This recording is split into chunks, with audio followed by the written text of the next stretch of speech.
მოგესალმებით ღვთისმშობლებო. გასულ 68-ვე ვიდეოში შევეხეთ რას ნიშნავს ქრისტეთის შემოსვა და მის წინ 66-ე, 67-ე ვიდეორგოლებშიც ვისაუბრეთ თუ რა არის ქრისტიანული აზროვნება. ამიტომ თუ არ მოგისმენიათ ეს ვიდეოები გირჩევთ შემოხვიდეთ პირადზე და აუცილებლად მოისმინოთ. ამ გვერდზე, ამ ვიდეოში ვისაუბრებ თუ როგორ შეგვიძლია გავირეცხოთ, გავისუფთავოთ CDC შინაგანი შესამოსელი და როგორ შევიმოსოთ ისეთი თეთრი სპეტაკი სამოსელით, რომლის გარეშეც ღვთის სამეფოში არავის მიგვიღებენ, როგორც ამ ილუსტრაციაზეა ნაჩვენები. და ვიდრე შევეხებით თუ საიდან არის ეს ილუსტრაცია, ასეთი კითხვით მინდა მოგმართოთ, პირადად თქვენ რითი აფასებთ ადამიანებს?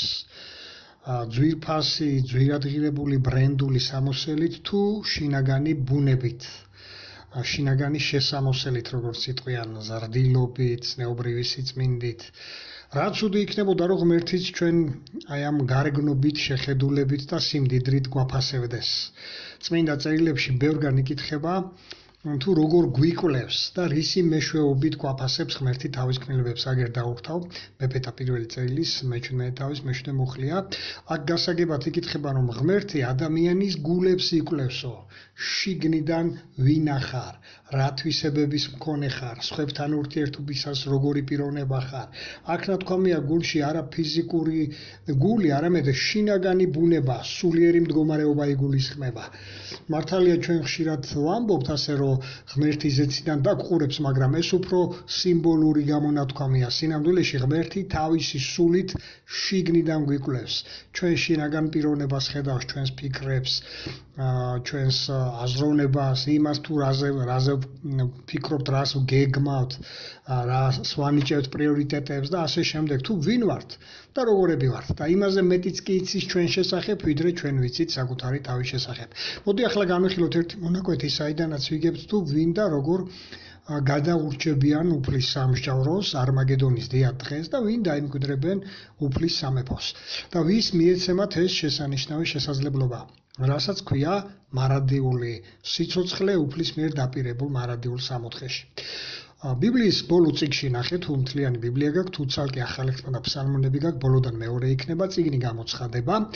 მე-7 თავის 9-დან 11-ის ჩათვლით მონაკვეთს დავურთავ ჯერ. ამ მონაკვეთში აღწერილია მსოფლიოს დიდი გასაჭირის შემდგომი მოვლენები და თუ მსოფლიო გასაჭირზე, ამ დიდ გასაჭირზე გაინტერესებთ დეტალები, მე უკვე ვისაუბრე რიგით 44-დან 47-ის ჩათვლით. თუ რას უნდა ელოდეს მსოფლიო, როგორ განვითარდება მომავალში მოვლენები ბიბლიური წინასწარმეტყველებების მიხედვით. და ეს 44-დან 47-ის ჩათვლით ვიდეოები შეგიძლია მოისმინოთ ჩემს გვერდზე. და როგორ დასრულდება საერთოდ ეს მოვლენა არმაგედონით ღვთის დიად დღეს. აქ უკვე აღწერილია მსოფლიოს ამ მონაკვეთში მოსახლეობის ყველა ერიდან, ყველა ტომიდან წარმომადგენლები, მათ შორის არიან ქართველებიც, რომლებიც გადაურჩნენ ღვთის რისხვას არმაგედონის დღეს და გადაიტანეს ეს დიდი გასაჭირი. და თუ აგვირდებით, ახლა ისინი გადაურჩნენ სწორედ ამ მიზეზით, რომ შემოსილები იყვნენ ისეთი სამოსელით, რომელიც აქ მე-13, მე-14 მუხლებში აღწერილი. აქ ასეთი სიტყვებია გამოყენებული, სპეტაკის სამოსელი. ამის საპირისპიროდ კი, ვისაც ეს სამოსელი არ ეცვათ, ისინი არმაგედონის დღეს იქნენ განადგურებულნი. ეს რა თქმა უნდა არის ეს არ არის თეთრი ზეწრები, რომლებსაც ცინიკოსები რომ მოიხსენიებენ ხოლმე თავიანთ იუმორისტულ შოუებში და მე რომ ხორხოცებენ ხოლმე ამაზე. არამედ ესაა შინაგანი სამოსელი, სიმბოლური. ეს სამოსელი სიმბოლურია, სპეტაკი და თეთრი, ხო? ეს მაღალი ზნეობრივი ნორმების მაჩვენებელია.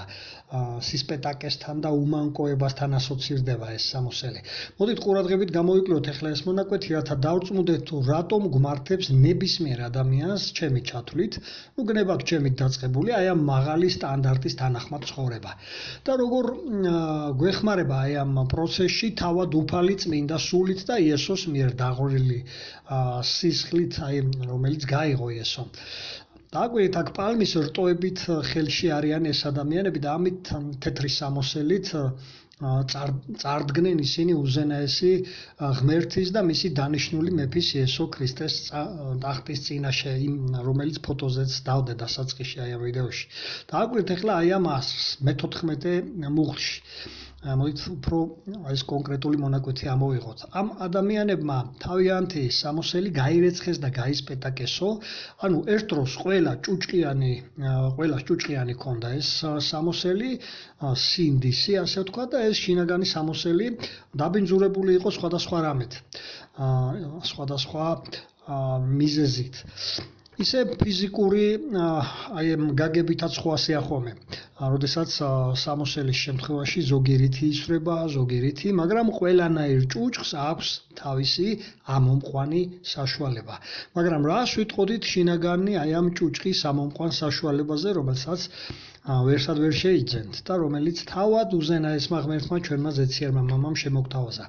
მას რა არის ეს საშუალება, რომელიც ყველას შინაგან სიბინძურეს მოგვაშორებს? და გაწმენს ჩვენს სინდის. თქვენ როგორ კითხულობთ აქ თუ აკვირდებით აი ამ მონაკვეთს, აქ გასაგებად არის ხო საუბარი აი ამ მუხლში, რომელიც მხოლოდ კი არ მოგვაშორებს აი ამ მოთხოვნულ სინდის, არამედ გააკათკათებს მას, სუფთას და სპეტაკს გახდის. საერთოდ აქ გამოყენებულია სისხლი, ხო? სისხლით გაიწმინდებაო, კრავის სისხლით, მაგრამ საერთოდ სისხლის წვეთი, როცა სამოს მიეცხება, ეს ღრმა ლაქად რჩება ხოლმე მასზე და ძნელად ირეცხება. აღარ ამოდის ხოლმე ხშირ შემთხვევაში, ხო, ასეთი ლაქები. და აი ამ შემთხვევაში თუ აკვირდებით, როგორც აქ იკითხება, საპირისპირო ხდება. იესოს მიერ დაყრილი ეს სისხლი აკათკათებსო შინაგან პიროვნებას. სწორედ აი ამ მიზნით დაღვარა მან, რომ გაგვწმინდოს არა მარტო მემკვიდრეობით ადამ და ევასაგან მიღებული ცოდვისაგან, ასევე ჩვენს მიერ ჩადენილი ყოველდღიური აი ამ ცოდვებისა თუ შეცდომებისაგან. და თუ რატომა ეს სისხლი შედარებული კრავის მიერ დაყრილ სისხლთან, ამაზე დეტალები მოისმინეთ კვლავაც ჩემს გვერდზე მიდევს უკვე რიგით 34-დან 34 ვიდეორგოლი და ასევე 21 ვიდეორგოლიც მოისმინეთ, ზუსტად ამ საკითხებს ეხება. საიდანაც იმასაც გაიგებთ, თუ აი ამ დაყრილმა სისხლმა როგორ დაასრულა დედამიწაზე ტაძარში მღვდლების მსახურება და მათი ფუნქცია მოვალეობები და როგორ აიღო იესომ ეს ყოველივე თავის თავზე. მოდით ახლა დაუბრუნდეთ ჩვენ შინაგან სამოსელს და ჯერ ვნახოთ ის სიბინძურეები, ის ჭუჭყი, რითიც ლაქავდება საერთოდ ნებისმიერი ადამიანი და შემდგომ უკვე ისიც თუ როგორ ხდება აი ამ სიბინძურის ამოყვანა, ანუ სინდისის გასუფთავება. კორინთელთა პირველ წერილს დაურთავ მე-6 თავია ეს 9-10-11 მუხლები. მოდით ჯერ დავაკვირდეთ მე-9 მუხლი რითი იწყება და მე-10 მუხლი რა სიტყვებით თავდება. სადაც საერთოდ წმინდა წერილში როდესაც რაღაცა აზრი ორჯერ მეორდება, ეს არის ხოლმე ხაზგასმის ნიშნით, რომ ეს ასეა და ამას წვეთი არ გაუვა მოკლედ. ამას გვეუბნება წმინდა წერილი, რომ ეს ასე იქნება და არავის შემთხვევაში გამონაკლისი არ დაიშვება. რომ თავი არავინ მოიტყუოთო, აქ იმიტოა ეს თავშიც და ბოლოშიც ეს აზრი ხაზგასმული. აქ საუბარია ორჯერ იმაზე, რომ ამის მომქმედნი და მე არის ჩამონათვალი, ვერ დაიმკვიდრებენო ღვთისასუფეველსო. აქვე გეტყვით, რომ თუ ჯერ ვერ გარკვეულ ხართ იმაში, თუ რას ნიშნავს ღვთისასუფეველი, ამას სხვა რელიგიები სხვადასხვანაირად ხსნიან, ფაქტიურად ატყუებენ ადამიანებს და როდის იქნება ამაზე მე დავდე ეს დეტალები, განმარტებები, თუ შემოხვალთ ჩემს გვერდზე კვლავაც 33, 34, 35 ვიდეორგოლებშია ამაზე საუბარი. შემოით მოისმენთ ეს ვიდეოები, ვისაც არ მოგისმენიათ. ახლა მიუბრუნდეთ კვლავ ამ ჩამონათვალს, აი ამ კონტექსტს. ამ ჩამონათვალში მოხსენებულია ის სიბინძურე, რაც უნდა მოიშოროს ყველამ, ვისაც ღვთის სასუფეველში დამკვიდრება უნდა მარადიულად. წინააღმდეგ შემთხვევაში გამონაკლისი არ იქნება, აქ ზუსტად ამიტომ უსვავს ორჯერ ხაზს. თუმცა აქვე მე-11 მუხლიდან ვიგებთ, რომ ღმერთი ყველა ადამიანს აძლევს კიდევ ერთ შანსს, რათა აი ამ საქმეების ჩამდენიც იქნენ აღიარებული მართლებად მის თვალში და ეხმარებათ აი ამ შინაგანი მოთხოვნული სამოსელის გასუფთავებაში და თუ ვაკვირდებით ამ მე-11 მუხლის მეორე ხაზზე გამოყენებულია ეს სიტყვები განბანვა, განწმენდა და რომ ეს შესაძლებელია ამ მე-11 მუხლის დასაწყისშივეა ნათქვამი. რომ ასეთები იყვნენო, ბევრია, ხო? და თვითონ ეს სიტყვა აი მაგრამ განიბანეთ, მაგრამ განიწმინდეთ მიუთითებს აი ამ ცვლილებებზე. შემდეგ კი საუბრობს იმ საშუალებაზე, რითიც ეს განბანვა და განწმენდა ხდება. მესამე მეოთხე ხაზზე იკითხება ეს ორივე. პირველი ესაა იესოს სისხლითო და მეორე ჩვენი ღვთის სულით. მოდი მივყვეთ ჯერ პირველს, თუ რას ნიშნავს იესოს სისხლით განბანვა და გაწმენდა. ეს ნიშნავს, როცა ცოდვილი ადამიანი ღმერთს უახლოვდება ლოცვით, იესოს სახელით, იესოს შუამავლობით და თავის ლოცვაში აკონკრეტებს თუ რა ცოდვითაა დამძიმებული და რისი მოშორება სურს, რისგან სურს, რომ განიწმინდოს მისი სინდისი. და მოიხსენიებს დეტალურად ამ ცოდვას, თუნდაც ჩადენის სიტუაციას აღწერს. და ამაზე მე ლოცვის თავებში ვისაუბრე 50-51 ეს თავები შეგიძლიათ ნახოთ ეს ვიდეოები, სადაც განხილული მაქვს თუ როგორ ვილოცოთ, რომ ღმერთმა შეისმინოს ჩვენი ლოცვა. და როცა იესოს სახელით ვთხოვთ პატიებას ზეციერ მამას, რომ მისი დაღვრილი სისხლის საფუძველზე მოხდეს აი ამ ცოდვისაგან განწმენდა. და მოდი აგერ დაურთავ კლავაც გასახსენებლად, თუ როგორ შუამდგომლობს იესო ზეციერ მამასთან ამ დროს. ეს არის ტიმოთეს პირველი წერილის მეორე თავის მეხუთე მეექვსე მოხლები, სადაც იკითხება გარკვევით თუ როგორ შუამდგომლობს იესო ზეციერ მამასთან თავის მიერ გაღებული მსხვერპლით, როგორც ზეციერი მღვდელმთავარი და როგორ გაგწმენს მისი ეს მსხვერპლი ჩვენი ცოდებისაგან. აი ამას ადასტურებს, თუნდაც აგერის მონაკვეთი იგავნიდან მე-13 მოხს დაურთავ, რომ ღმერთმა ისედაც იცის ყველაფერი ჩვენ შესახებ, ჩვენი ფარული ცოდები, მაგრამ ვინც ლოცვაში აღსარებას ეუბნება ზეციერ მამას და პატიებას სთხოვს, სწორედ მას უსმენს ამ შემთხვევაში ეს ღმერთს მაინც ვერავინ ვერაფერს ვერ დაუმალავს. და ამიტომ არის საჭირო გულწრფელი იყოს ყველა ადამიანი თავისი ცოდვების პირისპირ და ესაუბროს ზეციერ მამას, თუ უნდა რომ მიიღოს ზეციერი მამისაგან პატიება. აქ ზუსტად ეს იკითხება აი ამ იგავნის აი მე-13 მოხში ხედავთ, ხო? ხოლო ვინც აღიარებენო, ვინც არ აღიარებენ, ისინი არ იქნებიან შეწყალებულნი და ვინც აღიარებენ, ისინი შეწყალებულნი იქნებიან.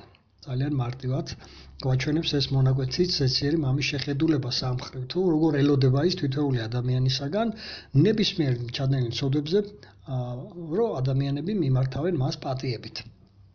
როგორც მაგალითად ნებისმიერი მამა ხო ოჯახში, როდესაც მიდის და რაღაცას ხედავს, რომ გაფუჭებულია, რაღაცა დამტრეულია, შეიძლება მიხვდა კიდეც ნებისმიერი მამა ოჯახში, რომ თავის პატარამ ჩაიდინა, მაგრამ ელოდება ერთი როდის მოვა და თუ იტყვის და თუ ბოდიშს მომიხდის და გაუხარდება ასეთ მამას, ხო? ეს პირიქით.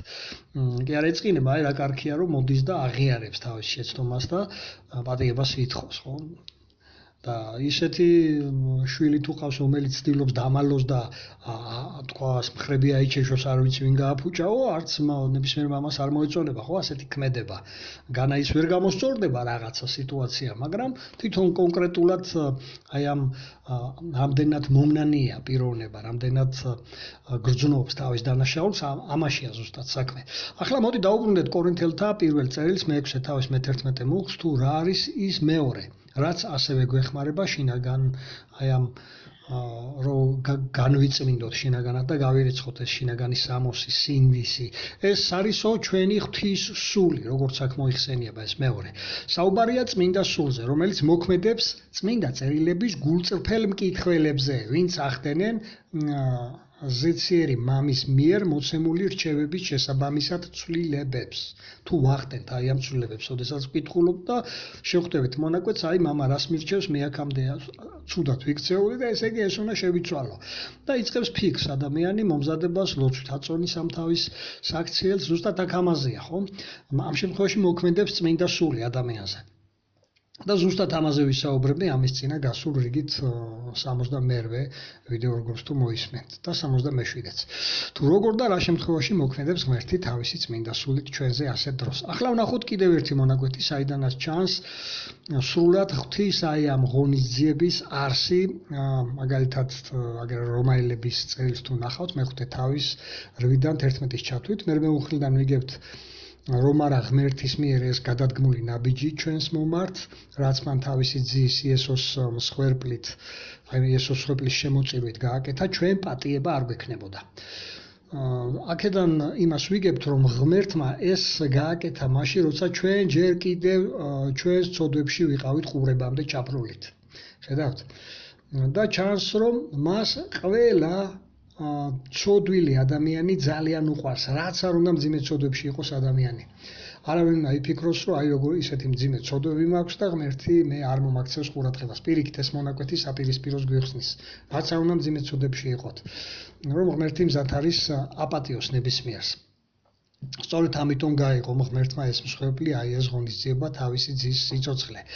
რომ არა ეს ღონისძიება, ჩვენ პატიება, როგორც ვთქვით, არ გვექნებოდა, ვინც აი ამ ღონისძიებას არად ჩააგდებენ, არ ისარგებლებენ, აი ამ გამოსასყიდით, როგორც მეათე მოხილა ვიგებთ, საბოლოოდ ღვთის დარჩებიან ღვთის მტრებად, ბოლომდე ღვთის მტრებად დარჩებიან. და ეშმაკთან, მის დემონებთან ერთად საბოლოოდ მოხდება ასეთი ადამიანების განადგურება არმაგედონის დღეს. თუმცა ეშმაკი მომავალში ისევ დროებით იქნება შეპყრობილი, ეს ცალკე თემა საბოლოო გამოცდისთვის. ამიტომ ის ზავი, რომელიც აქ არის ნახსენები დააკვირდით, ზავზე აქ საუბარი მეათე მუხლის მეორე ხაზზე, რომელიც თვითონ ღმერთმა შემოგთავაზა, ეს აი ამ ზავის მეშვეობით გვთავაზობს ზეციერი მამა, რომ კვლავ მასთან დავბრუნდეთ. საიდან უნდა დავბრუნდეთ? იქიდან საშიც დღეს კაცობრიობა იმყოფება. სატანა ეშმაკის ტყვეობაშია მთელი ქვეყნიერება. მე ამაზე დავდი ასევე ვიდეო რგოლები, შეგიძლიათ მოისმინოთ, როგორ ახდენს ის გავლენებს ადამიანებზე, ვისი მეშვეობით ახდენს გავლენებს ქვეყნიერებაზე და როგორ შეუძლია ნებისმიერ ადამიანს იურიდიულად დააღწიოს თავი ეშმაკის ტყვეობას, მის მმართველობას, აქ ზუსტად ამას გვიხსნის ეს მონაკვეთი. და აი ამგვარად უკვე მოემზადებით ჩვენ უფლის დიადი დღისთვის მის წინაშე წარსადგომად, ოდესაც აი ამ სუფთა სინდის შევიძენთ, რაზეც აქ